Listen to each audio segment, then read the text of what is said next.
familias, bienvenidas a otro taller más en el SAF. Hoy vamos a hablar sobre la familia tecnológica y a recoger esas recomendaciones para su uso adecuado.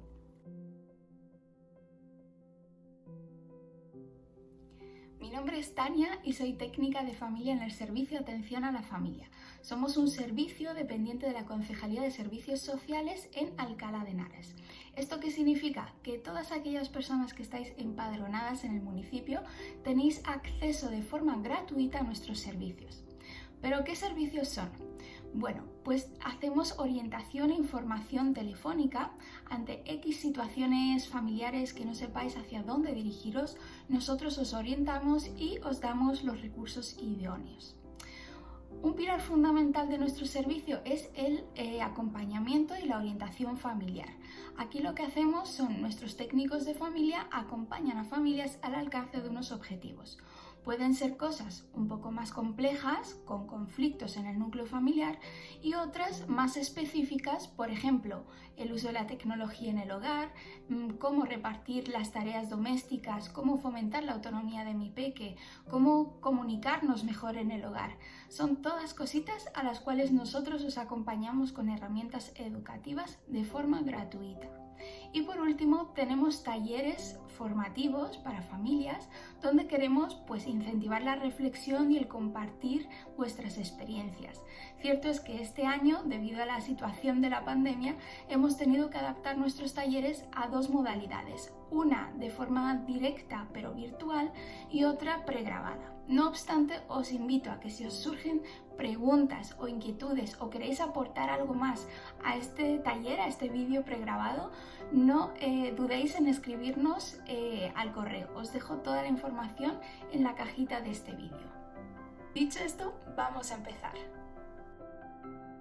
Ya no nos podemos imaginar un mundo sin medios digitales, sin internet, sobre todo con lo que hemos pasado este año, donde se nos ha mostrado la oportunidad que nos da de seguir trabajando desde casa, seguir estudiando desde casa e incluso entreteniendo dentro de estos meses de confinamiento. Es decir, la tecnología está integrada y forma parte de la familia. Para niños, niñas y jóvenes, básicamente la tecnología ya forma parte de la normalidad y les permite jugar, comunicarse, informarse e incluso crear contenido. Un dato curioso, ¿sabías que 6 de cada 10 niños y niñas trabajarán en un futuro en algo que ni siquiera aún existe y que ese trabajo estará vinculado a las transformaciones de la tecnología? Esto puede ser una gran oportunidad porque nos permite conocer las diferentes formas de estas tecnologías y las diferentes formas que tienen su uso. No obstante, también implica el reto de cuestionar todos los riesgos que esconde. Es decir, el objetivo no es apartarnos de las tecnologías, no sería realista, pero sí aprender o acompañar en ese aprendizaje para su uso adecuado. Bueno, primero vamos a hablar sobre las ventajas de las TIC, es decir, de las tecnologías de la información y comunicación.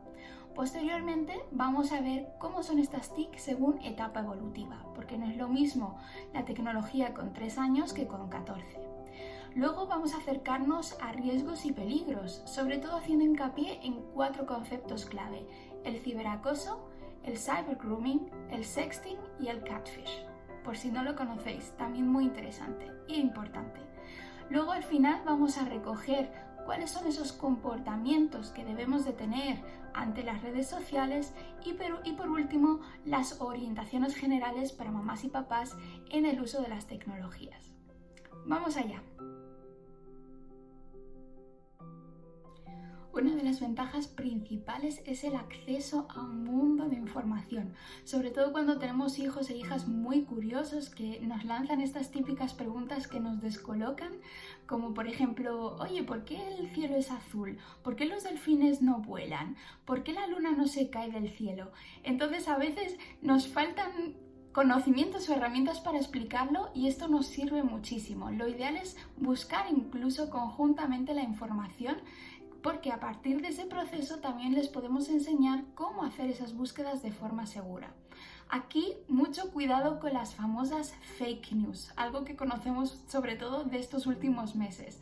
Para evitar las fake news lo que vamos a hacer es priorizar siempre la información de páginas oficiales. Vamos a contrastar la información en diferentes sitios, vamos a revisar las fuentes, sobre todo sospechando de aquellas que son anónimas, y ante la duda mejor no divulgamos y no compartimos la información.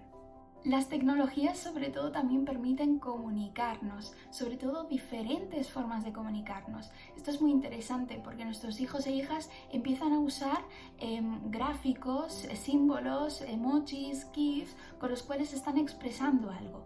Es interesante preguntarles, ¿qué significa para ti este emoji? Porque no tiene por qué tener el mismo significado que tiene para mí. Por otro lado, también la tecnología, la comunicación, permite estar en contacto con familia extensa, sobre todo si ésta vive en el extranjero, y mantener esos vínculos a pesar de la distancia.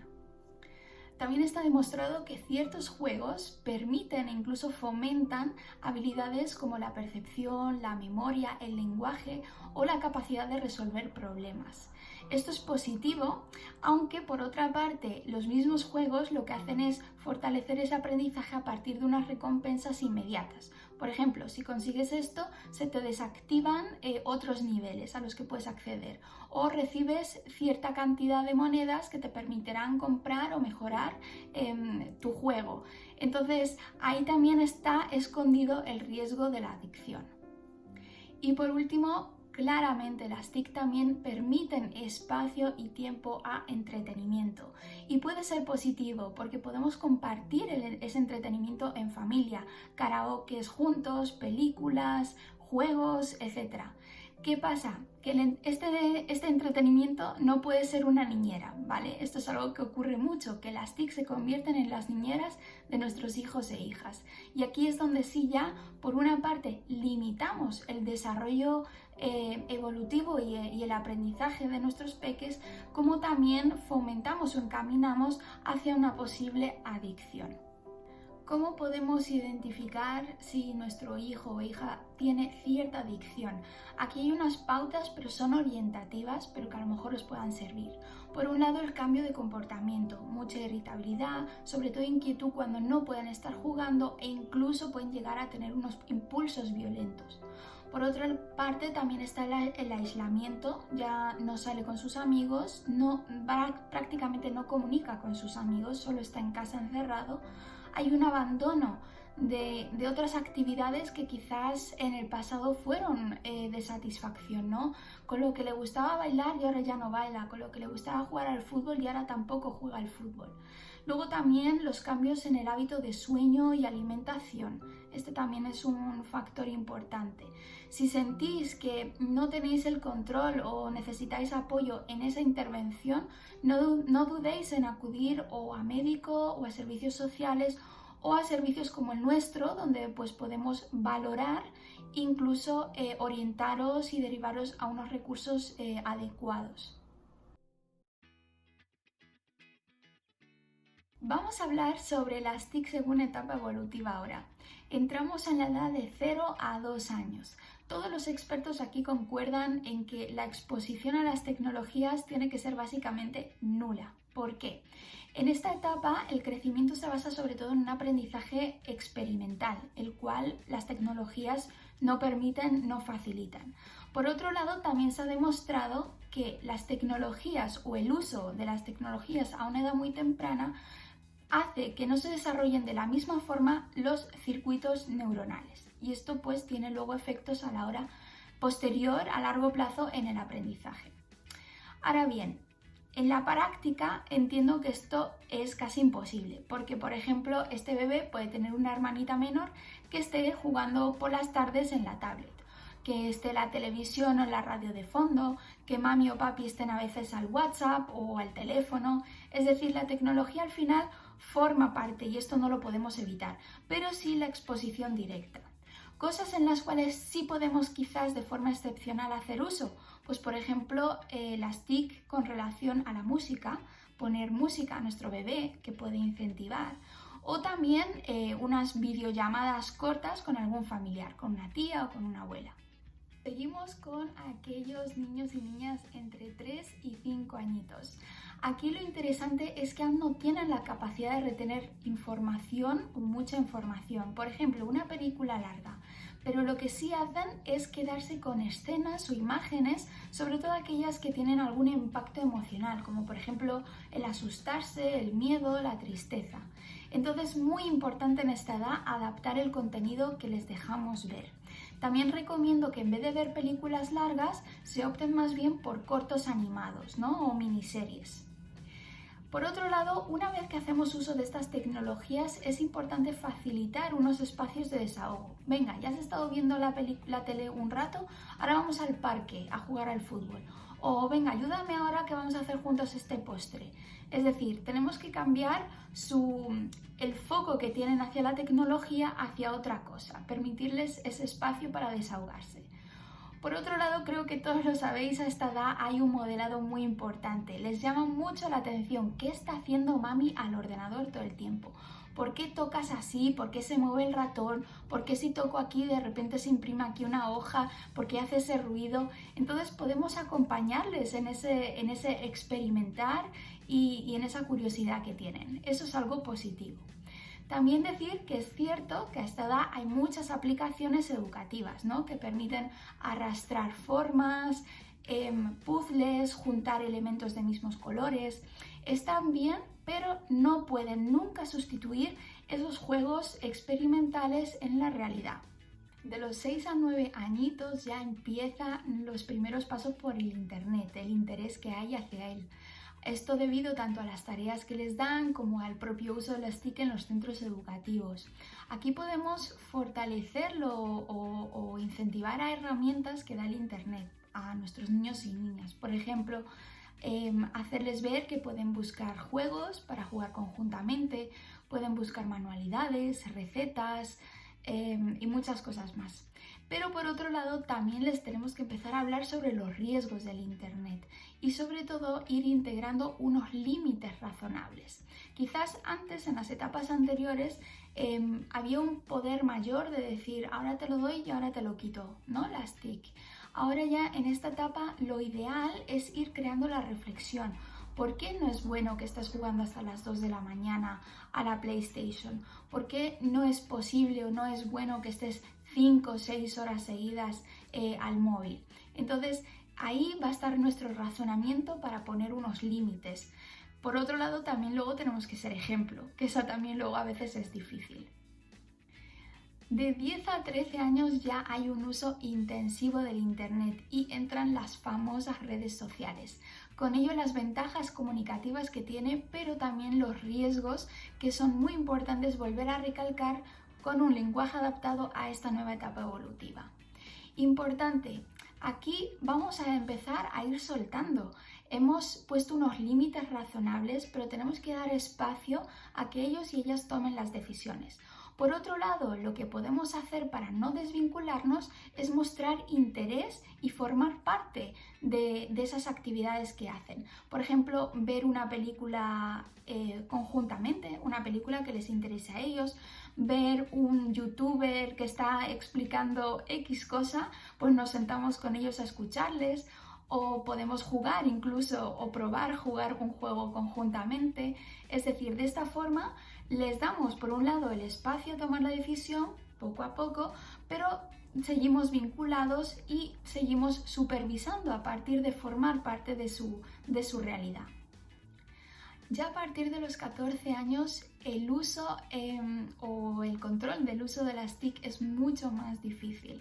Aquí tenemos que empezar a confiar en lo que hemos enseñado, claramente dentro de esos límites que seguimos teniendo en el hogar, pero tenemos que confiar y sobre todo estar abiertos al diálogo. Muy bueno es incentivar a la reflexión a partir de escenarios hipotéticos. Por ejemplo, oye Carlota, ¿qué harías tú si alguien de repente coge tu foto y tu nombre y empieza a hacer como que eres tú en las redes sociales? O David, ¿qué harías si de repente ves una foto de una chica a la que están insultando muchísimo, la etiquetan todo el tiempo? ¿Cómo reaccionarías tú? ¿A quién se lo contarías? O, por ejemplo, María, si de repente le quieres mandar a tu novio una foto pues íntima, más erótica, privada, se la mandas y él de repente se la manda a todos sus compañeros y acaba toda la escuela teniendo esa foto. ¿Cómo reaccionarías? ¿Qué harías? Estos escenarios permiten que reflexionen sobre esos riesgos y también que piensen, pues, ¿cómo me voy a posicionar yo? Pero sobre todo también permite que mamás y papás podamos enseñarles cómo nos posicionamos nosotros, que vamos a estar aquí, que no vamos a tener un juicio sobre ellos porque han hecho X situación o X cosa, sino que vamos a acompañarles y vamos también a tener la oportunidad de intervenir. Ese es el objetivo aquí. Antes de hablar de unos conceptos clave en relación a los riesgos, quiero ver con vosotros algunos riesgos generales. El primero es el sedentarismo. Está vinculado a nivel científico que el uso abusivo de las tecnologías está relacionado con una mala alimentación y una baja actividad de ejercicio, lo que conlleva en ocasiones a la obesidad. Aquí es importante que como familia integremos hábitos de horarios de comida fijos que permitan también organizar el día, incluso integrar actividades extraescolares o actividades en familia para evitar este sedentarismo. El uso de las TIC también influye en el insomnio. ¿Por qué? Porque la exposición a las luces de las tecnologías y también la retención de tanta información que a veces nos viene, tantas imágenes, nos descoloca y no permite que tengamos un sueño tranquilo. Por eso se recomienda siempre que antes, una hora o 2 horas antes de ir a dormir, se evite el uso excesivo de las tecnologías. Por ejemplo, mejor dibujar algo, escribir un diario, leer juntos un cuento, podrían ser buenas alternativas. Los modelos no reales también es algo con lo que se chocan nuestros jóvenes, ¿no? Es decir, aquí la pregunta es ¿qué modelos está siguiendo mi hija y mi hijo? Y sobre todo, ¿cómo se están representando ellos y ellas en las redes sociales? Usan muchos filtros, en qué poses, etc. Os quiero dejar un corto que es de 1 o 2 minutos que podéis ver conjuntamente, sobre todo si tenéis hijos adolescentes, para reflexionar sobre cuál es la realidad de una persona y cuál es todo ese proceso hasta que realmente aparece en las redes sociales. El acceso inapropiado a contenido tanto de maltrato, violento, pornografía, también está relacionado con esa cuestión de qué es real y qué no es real. Es importante tanto, sobre todo si son muy pequeños, evitar la exposición a estos gráficos o estas imágenes, y ya cuando ya son mayores, donde el control no es fácil, sobre todo dialogar. Esto que has visto, ¿cómo te ha hecho sentir esto que has visto? ¿Qué opinas tú de esto que has visto? Para que podamos discutir sobre esas realidades y también sobre temas que puedan pues, tener un impacto emocional negativo sobre nuestros hijos e hijas.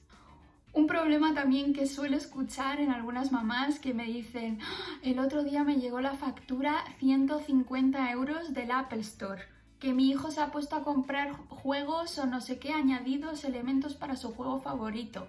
Aquí también es uno de los riesgos. Tenemos que hablar con nuestros hijos e hijas sobre qué juegos implican luego compras y también quizás hacer excepciones, decir, bueno, si es tu juego favorito, pues quizás X tiempo podemos comprar con 50 céntimos algunas monedas que te permitan seguir de nivel. Pero vemos que aquí ya hay un proceso de adicción, obviamente estudiado e integrado por el mismo juego para que podamos consumir. Lo importante aquí es hablar sobre esto, ¿no? De forma clara. Aquí hay un juego que va a tener unos costes adicionales que no vamos a poder realizar. Poner unos límites con anterioridad y permitir también, sobre todo, facilitar juegos que no tengan estas opciones de costes adicionales. Por último, sobre todo para aquellos que tienen normalmente sus perfiles abiertos al público, en los cuales hay facilidad de conseguir fotografías, información, datos, está el problema de la suplantación de identidad. Aquí que sepáis que en todas las plataformas existen medios para notificarlo y para denunciar esta suplantación de identidad. No obstante, en casos de que sea grave, también tenéis la posibilidad de acceder al Instituto Nacional de Ciberseguridad, donde os pueden orientar y aconsejar sobre cómo proceder ante estas situaciones. Bueno, vistos estos riesgos, entiendo que ahora estaréis, pero Tania, danos herramientas. ¿Qué hacemos entonces con todos estos problemas? Bueno, ahora ya casi entramos a lo que son los comportamientos en redes sociales y las orientaciones para familias, pero antes me gustaría aún hacer hincapié a 4 conceptos clave.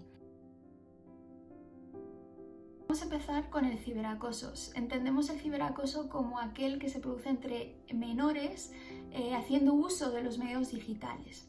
Quiero hacer hincapié en 4 características fundamentales del ciberacoso que quizás son en estas mismas las que tenemos que trabajar.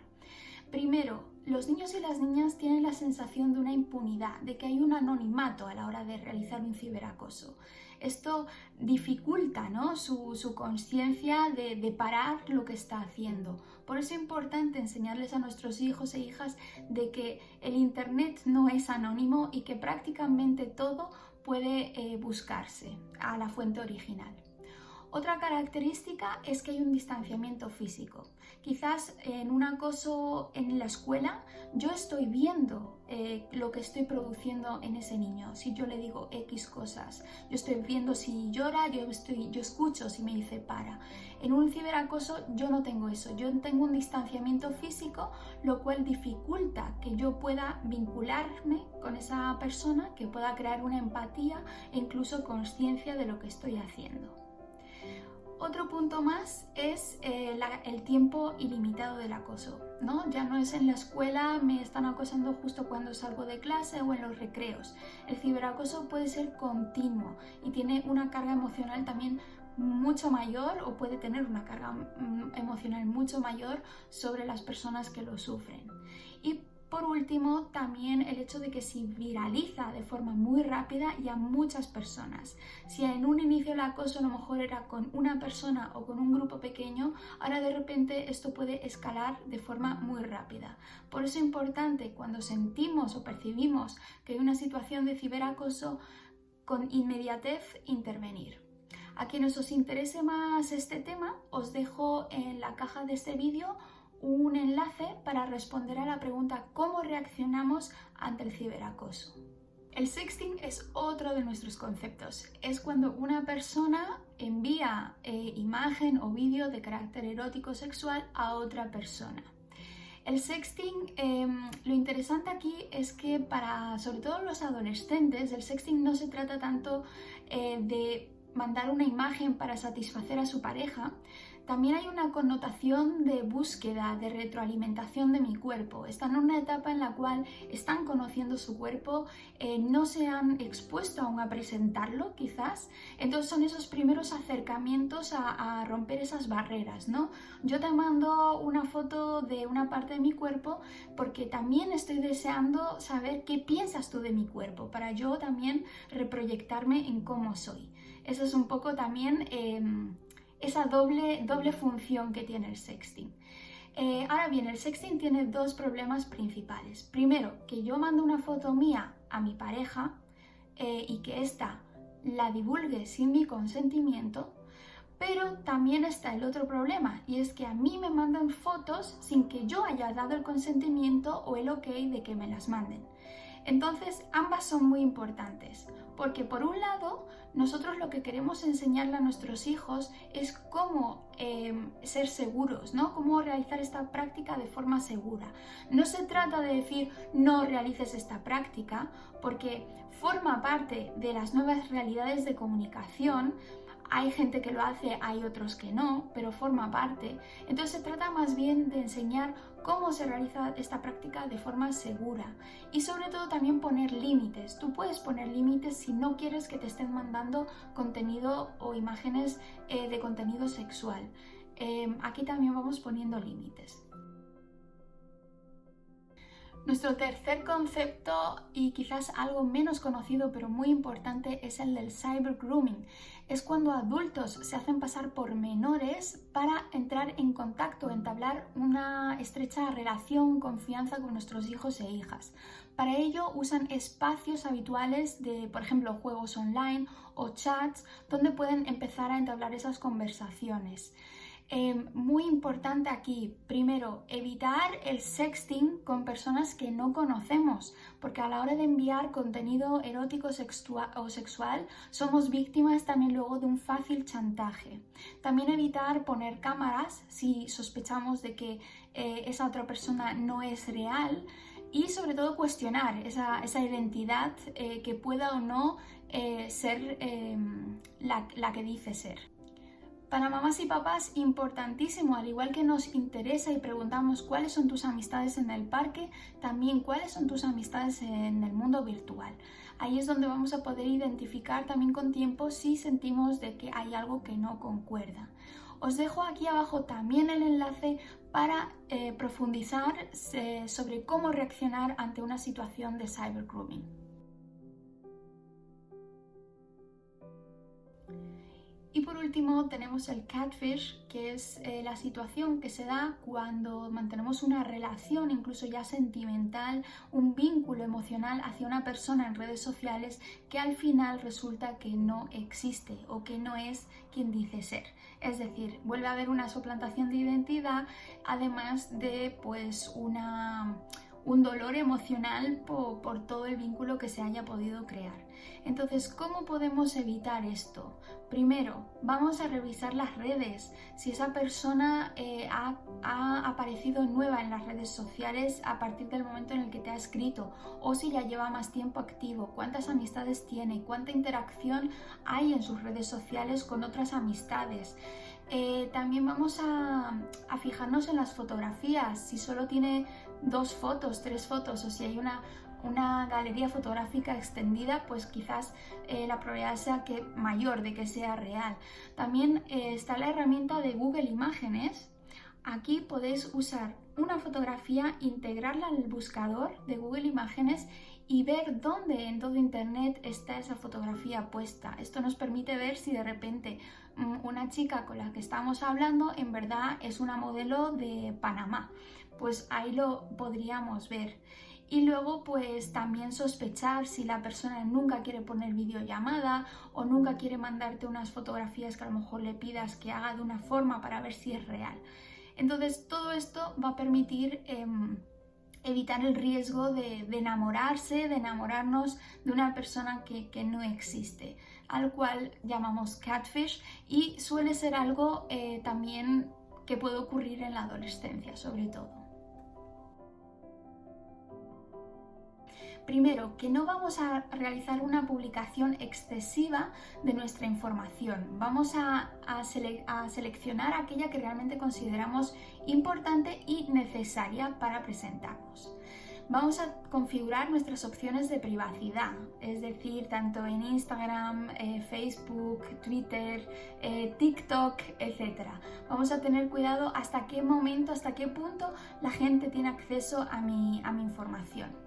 También cuidado con los servicios de geolocalización. Sabéis que hay muchas aplicaciones que cuando se descargan automáticamente se activa la geolocalización, por lo que a la hora de yo realizar fotografías o publicar algún texto, todos van a saber dónde me encuentro.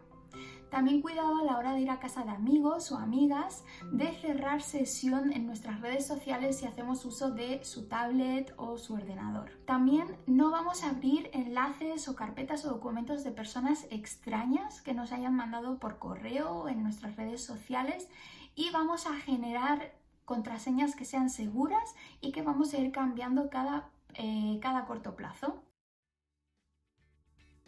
Bueno, el primer punto clave es cuestionar o reflexionar sobre nuestro propio consumo de las tecnologías. Somos al final modelos a seguir y tenemos que reflexionar también sobre cuál es nuestro uso. Os voy a hacer 4 preguntas que podéis de forma real y sincera contestar. Todos los días en alguna forma hemos encendido la televisión, aunque sea de fondo. Cuando me voy a comer, cuando vamos a comer, siempre llevo el teléfono conmigo, lo pongo incluso encima de la mesa o lo tengo conmigo pero en el bolsillo. Me cuesta mucho dejar el teléfono en un sitio lejano a mí. La tecnología forma parte de mi tiempo libre, es decir, todas las actividades, mis actividades favoritas de tiempo libre están relacionadas con la tecnología. Y por último, ¿te ha ocurrido en alguna ocasión que te han estado hablando tus hijos, tus hijas o tu pareja y no has terminado de entender lo que decían porque has estado al WhatsApp o terminando de ver un vídeo o leyendo algo? Bueno, pues aquí es donde empieza la reflexión sobre cuál es mi uso para yo poder acompañar en el aprendizaje adecuado de las tecnologías en mi hogar. El segundo punto es que vamos a negociar qué tecnologías, en qué tiempos, con qué duración y sobre todo en qué espacios vamos a hacer uso de ellas. Importante también integrar aquí excepciones, es decir, días lluviosos, días de acontecimientos especiales como por ejemplo deportivos, el clásico, o también si por ejemplo ha salido un juego favorito ese día de tu hijo o tu hija, que también se puede integrar como tiempo a favor, en bonus. También os quiero compartir dos aplicaciones que son muy divertidas que os puedan ayudar como herramientas. Una se llama Forest, es decir, contra más tiempo estés sin tocar el móvil, más árboles se van creando y el objetivo es crear un bosque. Luego también hay otra aplicación que se llama Pause, que tiene la misma finalidad, es decir, no tocar el móvil, no desbloquearlo, pero tiene el componente de la competencia, es decir, la misma aplicación puede instalarse en diferentes dispositivos y luego, por ejemplo, la familia puede competir. Venga, este domingo a ver quién es el que más tiempo consigue estar sin desbloquear el móvil. Otro punto es el de acompañar, sobre todo cuando aún son pequeños, el ideal es acompañar lo máximo posible en ese uso de las tecnologías o estar cerca a disposición por si surgen preguntas o por si tenemos que intervenir a un contenido que no sea adecuado para su edad. Esto también va a permitir que la observe en sus reacciones con el medio, es decir, cómo le está haciendo sentir. La veo más nerviosa, está contenta, está calmada, se está poniendo agresiva, se está poniendo triste. Esto también nos va a dar mucha información sobre las TIC en sí y sobre nuestros hijos. En las tecnologías no solo queremos que eviten estas, sino que incluso podemos incentivar a su uso. Por ejemplo, entre 3-4 añitos podemos incentivarles a que busquen alguna plantilla para alguna manualidad, imprimirla y dibujarla conjuntamente. Cuando ya están en edad escolar podemos pedirles que realicen fotografías, un collage de fotografías de la familia. Y si ya tienen más capacidades, entrando a la adolescencia, les podemos pedir incluso un pequeñito documental de las mejores recetas que realiza la abuela en casa. Es decir, vamos a usar o hacer uso de lo creativo que nos puede dar la tecnología. Otro punto importante son las alternativas. Muchas veces estamos focalizadas en decir, deja ya la PlayStation, quita ya el móvil de encima, pero ¿cuál es la alternativa que ofrecemos?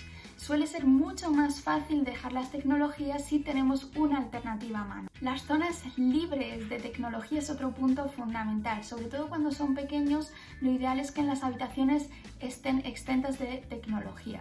Otro punto importante es el internet seguro. Cuando sobre todo empiezan ya a tener interés por acceder al internet, tenemos que permitir que este sea de forma segura.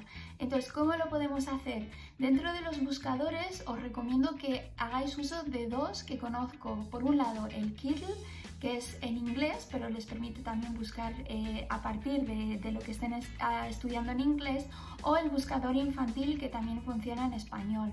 Son buscadores como Google, lo que pasa que a la hora de realizar la búsqueda de contenido restringe o no muestra aquella que no sea apta para niños. También sabréis que existen herramientas de control parental en ese acceso al contenido, como por ejemplo Custodio, Norton Family o el control mismo de Microsoft. Os dejo también aquí en la caja un enlace donde vais a encontrar diferentes herramientas según dispositivos que hagan uso vuestros hijos. No obstante, repito, el control no puede sustituir el proceso de aprendizaje sobre el uso de las TIC.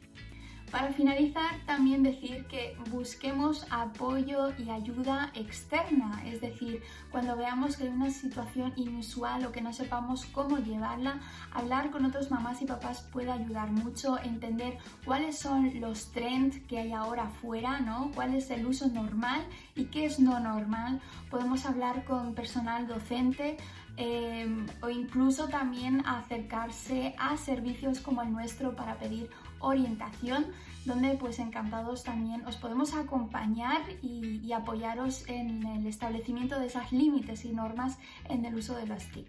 Hasta aquí llegamos con nuestro taller, muchas gracias por llegar hasta el final. Recomiendo que nos sigáis en redes sociales y que nos compartáis ahí también en la comunidad sobre cómo vosotros manejáis el tema de las tecnologías. También que no dudéis en escribirnos si os quedan preguntas con relación a este taller y sobre todo os animo a que hagáis uso de nuestra orientación familiar, que encantados os acompañamos y os damos herramientas educativas específicas a vuestra situación.